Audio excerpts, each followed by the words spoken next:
Hello everyone, welcome to this new lecture. आज इस video में मैं आपको बताऊंगी जो मैथ और रीजनिंग का सिलेबस है, यानी कि RRB bank PO and clerk 2021 का जो न्यू सिलेबस है उसके बारे में डिस्कस करेंगे। उसके बाद उसकी जो प्रीवियस ईयर की कट ऑफ है और इसकी क्या सैलरी रहती है उस सभी के बारे में एक डिटेल से हम इस वीडियो में जानेंगे। तो वीडियो को पूरा देखिए जिससे कि आपको कहीं भी कंफ्यूजन ना हो और अच्छे से अपनी प्रिपरेशन को अच्छे से कर पाएं। और हम देखेंगे कि कौन कौन से टॉपिक्स होते हैं जिनसे कितने कितने मार्क्स के क्वेश्चंस आते हैं, वो सभी हम देखेंगे। और कौन से ऐसे टॉपिक है जिनको पढ़ने से हम अपनी कट ऑफ को क्लियर कर जाएंगे। ठीक है, तो देखते हैं यहाँ पे। तो देखिए यहाँ पे जो आरआरबी पीओ और क्लर्क का जो प्री एग्जाम है उसका जो पैटर्न है वो सेम है, यानी कि अपने पास 80 क्वेश्चंस आते हैं और एक क्वेश्चन 1 नंबर का होता है। तो 80 मार्क्स का ही अपना पेपर होता है, जिसमें रीजनिंग 40 की आती है और क्वांट यानी मैथ यानी क्वांटिटी अब जो एप्टीट्यूड होता है वो भी आपके 40 नंबर का यहाँ पे आता है। और आपको जो टाइम मिलता है, इसकी जो टाइम ड्यूरेशन है वो है 45 मिनट है।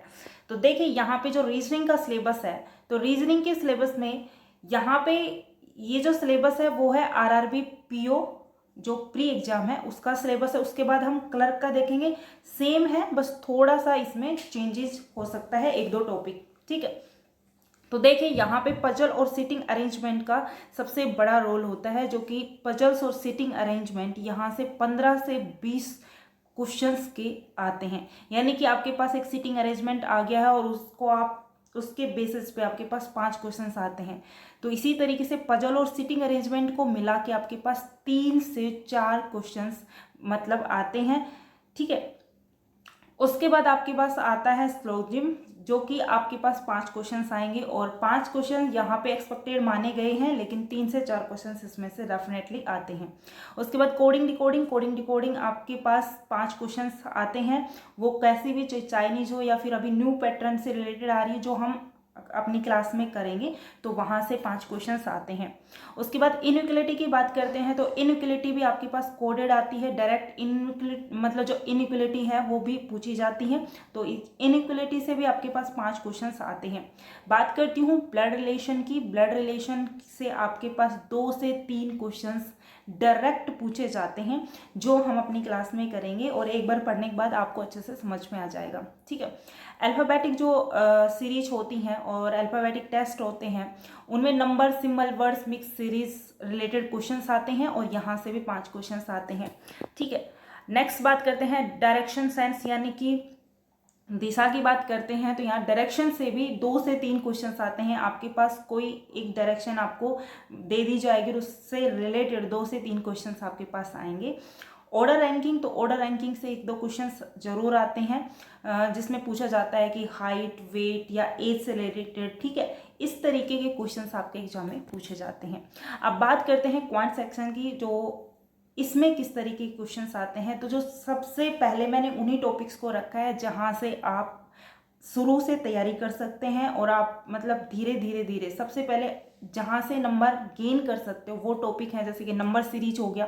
तो यहाँ से 5 क्वेश्चंस डेफिनेटली आते हैं। फिर चाहे मिसिंग रॉन्ग नंबर सीरीज नहीं, यानी मिसिंग सीरीज हो या फिर रॉन्ग नंबर सीरीज हो, किसी शिफ्ट में मिसिंग नंबर सीरीज आता है तो किसी शिफ्ट में रॉन्ग नंबर सीरीज यहाँ से आता है।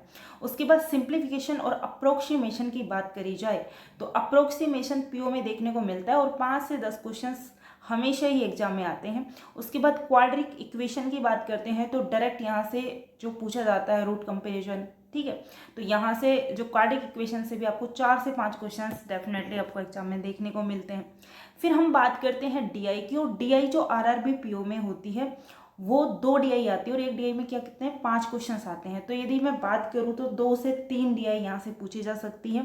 अलग अलग शिफ्ट में इसका अलग अलग, जैसे किसी में 2 डीआई पूछ ली तो कहीं वेटेज बढ़ा दिया जाता है, अर्थमेटिक में ज़्यादा क्वेश्चंस पूछ ले जाते हैं। किसी शिफ्ट में डीआई 3 आ गई और अर्थमेटिक के क्वेश्चन वहाँ पे 5 कम कर देते हैं। तो इसी तरीके से आता है। तो डीआई बेस होगी आपकी pie chart, bar graph, line chart, tabulation, radar graph, caselet DI और मिसिंग डीआई से यहाँ से क्वेश्चन आ सकते हैं। तो प्री में ज़्यादातर आपके पास बार ग्राफ और लाइन ग्राफ, पाई चार्ट से पूछे जा सकते हैं। केसलेट डीआई भी आपके पास एक आ जाती है और मिसिंग डीआई, ये सब आपके मेंस के लिए है। ठीक है, अर्थमेटिक की बात करें तो अर्थमेटिक में आपके जो इंपॉर्टेंट टॉपिक होते हैं वो यहाँ पे देखिए, एज बेस्ड जो अपनी प्रॉब्लम, मतलब एज से रिलेटेड आपके पास क्वेश्चंस एक पूछा जा सकता है, मतलब एक एक क्वेश्चंस आएंगे यहाँ पे। परसेंटेज हो गया और प्रॉफिट लॉस डिस्काउंट हो गया, CISI से क्वेश्चन डेफिनेटली आता है, टाइम वर्क से आता है, मिक्सचर और एलिगेशन से दूध पानी वाला क्वेश्चन पूछा जाता है, ठीक है। स्पीड, टाइम और डिस्टेंस यानी ट्रेन से यहाँ से क्वेश्चन आ जाता है, पाइप स्ट्रेंथ से यहाँ से पूछा जा सकता है, और बॉड स्ट्रीम से क्वेश्चन एक डेफिनेटली आ जाता है, प्रोबेबिलिटी से, पार्टनरशिप से। मतलब कि जो मैंने आपके सामने जो भी यहाँ पे जो टॉपिक्स यानी दे रखे हैं उनमें से एक एक क्वेश्चंस पूछा ही जाता है। तो जो आपको इजी लगे सबसे पहले उसको उठा के करना, क्योंकि रीजनिंग यहाँ पे मैं करवा देती हूँ, मैं मैथ भी करवा सकती हूँ, लेकिन एक पे ही फोकस हो जाता है। अब मैं मैथ पढ़ाने लग जाऊँ लेकिन टाइम इतना लगता है, तो मैं रीजनिंग पे ही फोकस करूँगी। उसके बाद इसमें हम बात करते हैं जो अपना IBPS जो RRB क्लर्क है उसका जो मैथ का सिलेबस है, यानी उसका क्या वेटेज होता है, कौन कौन से टॉपिक्स में से कितने कितने मार्क्स आते हैं। तो सिंप्लीफिकेशन अप्रोक्सीमेशन से 10 से 15 क्वेश्चन आते हैं, और PO में 5 से 10 क्वेश्चन आते हैं। तो PO में ज़्यादातर अप्रोक्सीमेशन से क्वेश्चन पूछे जाते हैं, लेकिन क्लर्क में आपके पास सिंप्लीफिकेशन से क्वेश्चन पूछे जाते हैं, अप्रोक्स में भी आ सकते हैं, ठीक है। क्वाड्रिक इक्वेशन, हाँ 3 से 4 क्वेश्चन इसमें से पूछे जा सकते हैं। नंबर सीरीज तो आती है दोनों में, और मिसिंग और रॉन्ग नंबर सीरीज आ जाती है। DI की बात करें तो DI इसमें लाइन ग्राफ और 2 ही DI आती हैं, लाइन ग्राफ से हो गया, बार ग्राफ से हो गया, टैबुलेशन से भी पूछा जा सकता है, ज़्यादा डिफिकल्ट नहीं आता, बहुत ईजी आता है। अर्थमेटिक की बात करूँ तो वो सेम टॉपिक होते हैं, जहाँ से एक एक क्वेश्चन आते हैं, लेवल थोड़ा हल्का हो जाता है जिसको आप जल्दी से सोल्व करो, क्योंकि कट ऑफ थोड़ी हाई जाती है, ठीक है। वहीं आपके पास वही टॉपिक आप स्क्रीनशॉट ले लीजिए, और इसका PDF मैं आपको डिस्क्रिप्शन में डाल दूंगी, या फिर आप टेलीग्राम चैनल को ज्वाइन कर लीजिए, उसका लिंक आपको डिस्क्रिप्शन में मिल जाएगा, ओके। बात करती हूँ रीजनिंग सिलेबस की, तो रीजनिंग सिलेबस भी सेम होता है, बस एक दो टॉपिक आगे पीछे रहते हैं। तो स्लोक्स के यहाँ से 5 क्वेश्चन पूछे जाते हैं, जो कि ओनली इफ यू का चल रहा है, जो हमेशा 5 क्वेश्चन आते हैं ओनली इफ यू का। तो लास्ट ईयर से यहाँ 2 साल से कंटिन्यू ओनली इफ यू से क्वेश्चन पूछे जा रहे हैं। बात करती हूँ इनइक्वलिटी की, तो इनइक्वलिटी यहाँ से कोडेड और मतलब डायरेक्ट इनइक्वलिटी यहाँ पे पूछे जाते हैं, इस पे बेसिस क्वेश्चंस आते हैं, और यहाँ से 5 क्वेश्चंस आते हैं, ओके। अल्फाबेटिक न्यूमेरिकल सीरीज जो होती हैं वहाँ से 5 क्वेश्चंस आते हैं, जो लेटर नंबर मिक्स इस तरीके के क्वेश्चंस पूछे जाते हैं, ओके। क्योंकि सिलेबस ये इसी तरीके से बनाया गया है, और किस टॉपिक से कितने क्वेश्चंस आते हैं, तो आपको कंफ्यूज होने की नीड नहीं होगी। ये जो है वो PDF मिल जाएगी, आप अपना रिटर्न जो अपने हैंड राइटिंग में अच्छे से आप जहाँ भी पढ़ते हो सामने लगा, जैसे कि आपको जो फ्रेशर बच्चे उनको तो जानना जरूरी है कि कौन कौन से टॉपिक होते हैं वो एग्जाम में पूछे जाते हैं, और जो पहले से प्रिपेयर कर रहे हैं और वो रिपीटर हैं, यानी कि इस बार एग्जाम देंगे, किसी का प्री निकल जाता है, किसी का मेंस में रह जाते हैं, कोई इंटरव्यू में रह जाता है, तो उन बच्चों को सारा सिलेबस का पता होता है, ठीक है। बात करते हैं पजल और सिटिंग अरेंजमेंट की, तो पजल और सिटिंग अरेंजमेंट आपको 3 से 4 आपके पास आएंगे, तो PO में एक एक्स्ट्रा आ जाती है, और यहाँ से आपके 2 से 3 आ जाती है, जो फ्लोर बेस्ड होती है, जो एज से एज रिलेटेड बॉक्स से, ठीक है। इस तरीके के आपके पजल और सिटिंग अरेंजमेंट आती है। कोडिंग डिकोडिंग के क्वेश्चंस आपके पास आते हैं, जो चाइनीज कोडिंग डिकोडिंग हो या फिर न्यू पैटर्न पे जो भी कोडिंग डिकोडिंग हो। फिर मिसलिनियस में जैसे ब्लड रिलेशन हो गया, डायरेक्शन या रैंकिंग से, यहाँ से 5 से 10 क्वेश्चंस आपके पूछे जाते हैं, ठीक है।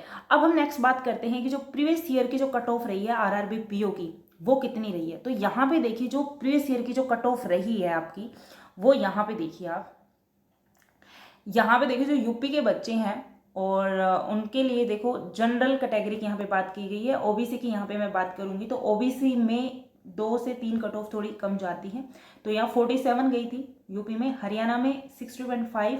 तो इसी तरीके से देखिए जो भी बच्चा वो अपनी यहाँ पे कट ऑफ देख सकता है, यानी कि 60, और यहाँ पे जो अपनी राजस्थान से है तो राजस्थान पे यहाँ पे ज़्यादा गई थी 66 RRB PO की कट ऑफ, जबकि हमेशा 51, 54, 58 इसी तरीके से। लेकिन लास्ट ईयर यानी कि 2020 वाला जो एग्जाम हुआ था उसमें 66 कट ऑफ गई थी राजस्थान वाले स्टूडेंट्स के लिए, ठीक है।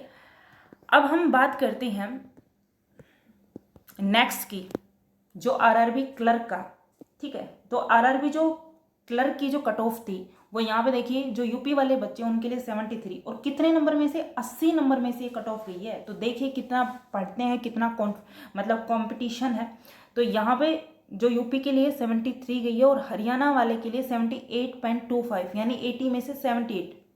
तो मतलब 1.5 नंबर माने 1.75 नंबर ही उन्होंने छोड़ा है, वरना कि वो पूरे के पूरे मतलब मैथ और रीजनिंग में कंप्लीट ही नंबर आते हैं। बात करते हैं जो एमपी की 66.75 हुई है और यहाँ पे देखिए मैं देखती हूँ अपने राजस्थान की, तो राजस्थान की 78.75 जो सबसे ज़्यादा कट ऑफ यहाँ से गई है। ठीक है, तो यहाँ पे कट ऑफ अच्छी जाती है, बच्चों में कंपटीशन इतना ज़्यादा है। वैकेंसी के अकॉर्डिंग देखा जाए तो हर स्टेट में डिवाइड होके कुछ 50-57 इस तरीके की वैकेंसी होती है, जिसमें से मल्टीपल जैसे 10 करते हैं तो उतने बच्चे यहाँ से लेते हैं, तो उसी की ये कट ऑफ निकल के आती है। ठीक है, तो उसी तरीके से तैयारी करनी है। डेली का आपका एक रूटीन होना चाहिए, एक डेली एक टाइम टेबल बनाना चाहिए। हमेशा ये आपको रखना चाहिए कि मुझे कल क्या पढ़ना है। सबसे पहले सिंप्लीफिकेशन को अच्छे से मतलब करो, कोई सिंप्लीफिकेशन उठा लो। सिंप्लीफिकेशन करने से पहले आपको क्या जानना जरूरी है, जैसे टेबल है, आपको टेबल आनी चाहिए 25 तक, स्क्वायर आने चाहिए आपको 50 तक और क्यूब आने चाहिए आपको 20 से 25 तक आपको क्यूब आने ही चाहिए। ठीक है, यदि आप आरआरबी पीओ का एग्जाम दे रहे हैं तो ये आपको आना ही जरूरी है और ये आपको तभी याद होंगे तब आप डेली इनको रिवाइज करोगे, डेली आपके सामने रखोगे और सुबह उठते उनको पढ़ोगे, तो वो सारी चीज़ें आपको अच्छे से याद हो जाएगी। ठीक है, अब बात करते हैं कि आईबीपीएस आरआरबी की जो सैलरी होती है, जो क्लर्क और ऑफिसर पोस्ट की, यानी कि जो अपने क्लर्क और जिसको आप बैंक पीओ बोलते हो उनकी अपन सैलरी देखते हैं। तो यहाँ पे क्लर्क की जो होती है वो स्टार्टिंग में 15,000 से लेके 20,000 तक की होती है और पीओ की यहाँ से 29,000 यानी 29,000 से 33,000 तक होती है। और ऑफिसर स्केल सेकंड और ऑफिसर स्केल जो थर्ड होता है वो जो एसओ वाले मतलब जो बच्चे होते हैं अलग सब्जेक्ट से होते हैं, लॉ हो गया या फिर वेटरनरी सब्जेक्ट से जो होते हैं उनके लिए होता है। ठीक है, बात करते हैं कि यहाँ पे आपको अलाउंसेंस भी मिलते हैं, जैसे कि डियरनेस अलाउंसेंस या हाउस रेंट हो गया या फिर कोई स्पेशल, तो उन पे देखना अपना जो बेसिक पे होता है उस पर कितने कितने % का आपको ये मिलता है। ठीक है, यानी कि जो भत्ता आपको मिलता है। ओके, तो ये था आपका पूरा डिटेल जो भी, क्योंकि मैंने कल वीडियो बनाई थी आपके फॉर्म पे कि आप इस तरीके से फॉर्म फिल कर लीजिए और इस तरीके से इतनी इतनी वैकेंसी है, लास्ट डेट कब है, तो वो सारी बातें हम इससे पहले वाली वीडियो में करी थी। और आज वाली वीडियो में हमने बात करी है जो भी अपना मैथ और रीजनिंग का प्री का जो सिलेबस है, क्या क्या टॉपिक्स आते हैं, कौन कौन से टॉपिक्स कितने कितने मार्क्स के आते हैं, किसका कितना रोल होता है, वो सब इस वीडियो में हमने देखा। उसके बाद हमने कट ऑफ देखी, तो कट ऑफ तो पूरी जाती है, यानी कि आपको मैथ और रीजनिंग को अच्छे से करना है। जो क्लर्क की तैयारी कर रहे हैं उनके लिए मतलब ईजी आता है, तो सारे टॉपिक्स ही आने चाहिए आपको, कोई टॉपिक्स छोड़ने लायक नहीं है। तैयारी अच्छे से करोगे तो आप 2 महीने में अच्छे से एग्जाम को क्रैक कर सकते हो। और बात करूँ आरआरबी पीओ की, तो आरआरबी पीओ की आप इतनी तैयारी कीजिए कि आपके 70 तो कट ऑफ आपकी जाएगी। ठीक है, क्योंकि इजी पेपर आता है तो कट ऑफ आ ही जाती है। थोड़ा सा डिफिकल्ट पड़ जाता है या थोड़ा चेंजेस आ जाता है लास्ट ईयर से, तो थोड़ी कट ऑफ कम हो जाती है, तो कट ऑफ ऊपर नीचे होती रहती है। आपको उसी तरीके से हर टॉपिक को अच्छे से पढ़ते जाना और अपनी कट ऑफ को इस तरीके से क्लियर कर पाओगे। ठीक है, अब मैंने यहाँ पे इनपुट आउटपुट जो टॉपिक है उसको मैंने पढ़ा दिया है। यदि जो भी बच्चा आरआरबी पीओ की तैयारी कर रहा है वो इनपुट आउटपुट के 5 पार्ट मैंने बना दिए हैं, वो आप देख सकते हो, डिस्क्रिप्शन में आपको लिंक मिल जाएंगे। और अब हम नेक्स्ट बात करेंगे, अलग जो टॉपिक है उसके बारे में अपन नेक्स्ट वीडियो में पढ़ेंगे। तो इस वीडियो में मैंने जो बताया है उसका आप स्क्रीनशॉट लेके आप अपने अच्छे से तैयारी को बरकरार रखना। अब मिलते हैं नेक्स्ट वीडियो में, तब तक अपना ध्यान रखना, पढ़ाई करते रहना। धन्यवाद।